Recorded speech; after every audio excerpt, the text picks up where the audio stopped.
अपने एक दे नोटिस इनको देते हैं और साथ सीलिंग भी कर देते हैं। मैंने सीलिंग मिलिंग ना करो, सीलिंग मिलिंग नहीं करेंगे, सील भी कहेगा। खैर दे, अभी आपको बताऊंगा मेरी बात नहीं।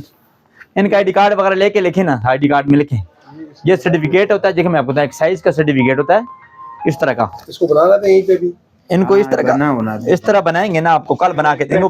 प्रिंट होके देगा, डाटा जाता है कंप्यूटराइज। आप ये मैं अभी आपके दफ्तर में सील करते हैं जी। आप एक को हमें अभी नोटिस एप्लीकेशन लिख के दें, एक अपना आईडी कार्ड दें और एक कार्ड दें। बगैर लाइसेंस के ये काम करेंगे तो हम अनकॉन्स्टिट्यूशन जिसे कहते हैं, गैर कानूनी, वो काम है हमारा। 6 महीने हो गए क्या नाम है आपका सर जी? रजिस्टर कराए ना। क्या नाम है आपका? हैं हमीदुल्लाह काकर साहब। आपको नोटिस भी दे रहे हैं सीलिंग का ना, तो अपना शनाख्ती कार्ड भी दे देना।